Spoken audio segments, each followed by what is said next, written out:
کیونکہ مجھے معلوم ہے کہ یہاں پہ میرے اہل سنت بھائی بھی آ رہے ہیں اور میں ان کو بات پیش کر رہا ہوں اور لمحہ فکریہ دے رہا ہوں. کچھ برادران نے کہا کہ ہم آپ کے مدارس سے شیعہ ہو چکے ہیں. بہرحال میں پیش کر رہا ہوں, لمحہ فکریہ ہے. اگر میں غلط کہوں تو آپ مجھ سے دلیل مانگ لیجئے, میں ثابت کرنے کے لیے تیار ہوں. جو بات کہوں گا ذمہ داری سے کہوں گا.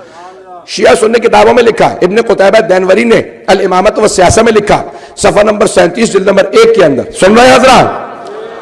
تو یہ بھی بہت قدیمی کتاب ہے, 1250 سال پرانی کتاب ہے, الامامۃ والسیاسہ, امامت اور سیاست. امامت یعنی یہاں پہ پیشوائی ہے, لیڈرشپ ہے, شیعہ امامت نہیں ہے. تو الامامت والسیاسہ ابن قتیبہ دینوری نے اپنی کتاب میں لکھا کہ سیدہ جب ایک مرتبہ ناراض ہو گئی تو بعد میں سارے مدینے میں بات پھیل گئی, سیدہ ناراض ہے, سیدہ ناراض ہے. ایک مرتبہ سارے مدینے میں جب بات پھیل گئی تو جن سے ناراض تھی انہیں بھی پتا چل گیا کہ ہر مدینے کے آدمی کو پتا چل گیا کہ سیدہ ہم سے ناراض ہے. ان دونوں نے جناب امیر سے کہا, یا علی ہم سیدہ سے ایک مرتبہ ملنا چاہتے ہیں. مولا نے کہا نہیں, میں اجازت نہیں دیتا. کہا بس ایک مرتبہ ہم بات کرنا چاہتے ہیں. مدینے کا ہر آدمی جہاں ہم جاتے ہیں سننے میں آتا ہے کہ سیدہ ناراض ہے. جناب امیر گھر آئے, مساجد پہ نہیں آیا, آئے گھر, اور آنے کے بعد جناب سیدہ سے کہا شیخین آئے ہیں دروازے پہ کہ آپ سے ملنا چاہتے ہیں. مولا نے جیسی جناب خاتون جنت سے کہا میں ان کی شکلیں نہیں دیکھنا چاہتی. ایک مرتبہ جناب امیر نے کہا میں زبان دے چکا ہوں. کہا کہ ٹھیک ہے پردہ لگا دیجئے, میں پردے کے اس طرف بیٹھوں گی. وہ پشت پہ آ کے کھڑے ہو کے اگر کوئی بات کہنا چاہتے کہہ دیں.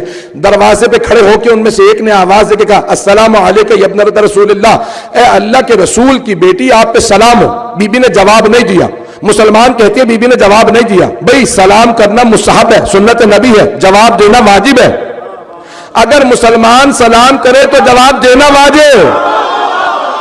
تمام مسلمانوں سے کہو, سروں پہ قرآن رکھ کے کہہ سکتے ہو تو کہو, یا سیدہ مسئلہ نہیں جانتی تھی یا آنے والے کو مسلمان نہیں مانتی تھی.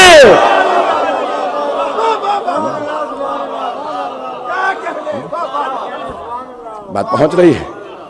اگر ہے ہمت, اگر ہے کسی مسلمان میں ہمت تو قرآن سر پہ رکھ کے کہے کہ معاذ اللہ سیدہ کو مسئلہ نہیں آتا تھا.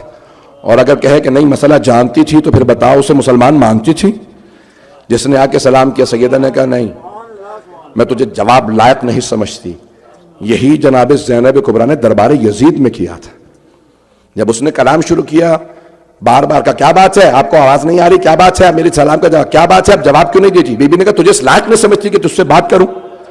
عزیزان گرامی, جناب خاتون جنت نے بالکل بے عین ہی اسی انداز سے سلام کا جواب نہیں دیا. صرف ایک سوال کیا, کیا تم دونوں نے سنا ہے؟ جب کہا کہ بھئی آپ ناراض ہیں, بی بی نے کہا سنا ہے, میرے بابا فرماتے تھے کہ اگر سیدہ ناراض ہوں تو خدا ناراض ہوتا ہے, ان اللہ یغضب لغضب فاطمہ. سنا ہے یہ تم نے دونوں نے کہ فاطمہ کے ناراض ہونے سے خدا ناراض ہوتا ہے؟ تو کہا ہاں ہم نے سنا. کہا یہ بھی سنا میرے بابا نے فرمایا تھا کہ فاطمہ جو بضعۃ منی یؤذینی ما آذاہا, جو بھی چیز فاطمہ کو اذیت دے وہ مجھے اذیت دیتی, جو مجھے اذیت دے وہ خدا کو, جس نے خدا کو اذیت دی وہی جہنم میں گیا. سنا ہے؟ کہا ہاں ہم نے سنا. بی بی نے کہا خدا کی قسم میں تم دونوں سے ناراض ہوں, اور مرنے کے بعد سب سے پہلے اپنے بابا کو تم دونوں کا گلہ کروں گی, شکایت کروں گی کہ ان دونوں نے مجھے بہت ستایا, میں نے معاف نہیں کروں گی. عزیزان گرامی, خاتون جنت کے الفاظ, میں جانتا ہوں میں نے بہت سخت باتیں کہہ دی ہیں, لیکن عزیزان گرامی یہ خطبہ جہاں سے جناب سیدہ شروع کر رہی ہیں, اگر سنیں گے تو میں آگے بڑھوں گا, اگر کہیں گے تو میں موضوع بدل دیتا ہوں. دل آزادی تو نہیں ہو رہی, کوئی پریشان تو نہیں ہو رہا؟ اگر کہیں گے تو میں آگے بڑھوں, اگر چاہتے ہیں میں آگے بڑھوں تو باواز بلند صلوات.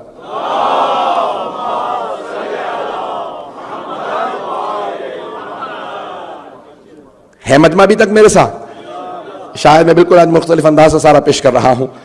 بعض اوقات جو ہے وہ تاریخ کو چھپانا بھی بعض اوقات ایک جرم ہو جاتا ہے کہ ہمارے بچوں کو معلوم ہی نہ ہو کہ ہوا کیا ہے جا کے تاریخ میں, کہ تاریخ میں کیا کچھ ہوا ہے. عزیزان گرامی,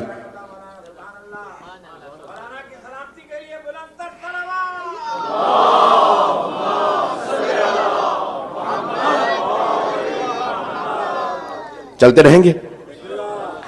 عزیزان گرامی, اس مقام پہ بہت سے علماء نے لکھا ہے اہل سنت کے کہ دونوں موجود تھے, کیونکہ تو پہلے نے فوراً رونا شروع کیا اور وہ وہاں سے باہر نکل گئے اور کہا کہ مجھے کچھ نہیں چاہیے. سیدہ ناراض ہو گئی. دوسرے نے جا کے کہا کہ لوگوں کو مت بتانا کہ کیا ہوا ہے, اور اس معاملے کو یہیں پہ دبا دو, اور عورتوں کی باتوں میں مت آنا, اور چھوڑ دو اس معاملے کو. کہا کہ نہیں میں یہ نہیں دیکھ سکتا کہ اب سیدہ جو ہے ناراض ہو رہی. کہا کہ چھوڑ دو اس معاملے کو. کہا ٹھیک ہے, بھی چیزوں کا کیا کریں گے, کہا ہمیں سب چیزوں کو اپنے پاس رکھنا ہے. پھر دوبارہ منصوبہ بندی ہونے لگی اور کیا کیا چھیننا ہے اور کس طرح سے معاملات کو آگے بڑھانا ہے. میں سخت جملے کہہ رہا ہوں میں جانتا ہوں، لیکن میں تاریخ پیش کرنے پہ مجبور ہوں. یہاں تک کہ وہی جو روتے ہوئے نکل گیا، ایک مرتبہ موت کے وقت مروج الذہب میں ہے، بڑے بڑے علماء نے لکھا کہ بار بار جب بیمار تھا تو بے ہوش ہوتا، ہوش میں آتا تو ایک ہی بات دہراتا، اے کاش میں نے 3 کام نہ کیے ہوتے. تو پوچھنے والوں نے پوچھا کہ کون سے، سنیں گے نا؟ میں جانتا ہوں میں آج سخت باتیں کہہ رہا ہوں لیکن سن لیجئے گا، چاہے بے شک نشر نہ کریں، مجھے وہ نہیں ہے. صرف میں اپنے بچوں کو بتانا چاہتا ہوں کہ ہماری تاریخ کیا ہے، کیوں ہمارا اتنا سخت موقف ہے. تو ایک مرتبہ کہا ہے کاش میں نے 3 کام نہ کیے ہوتے، مجھے صرف ایک کام کو پیش کرنا ہے. پوچھا کون سے 3 کام، کیوں رو رہے ہیں اس وقت؟ کہا میں جب بھی آنکھیں بند کرتا ہوں میرے سامنے جہنم آ جاتی ہے اور میں دیکھتا ہوں کہ فرشتے ہیں وہ کہتے ہیں کہ جہنم تیرے انتظار میں ہے، تو نے اس پہ ظلم کیا جس کا ظلم خدا برداشت نہیں کرتا.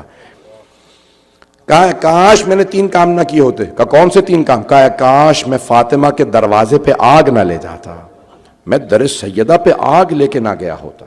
اے کاش میں نے دروازے کو آگ نہ لگائی ہوتی.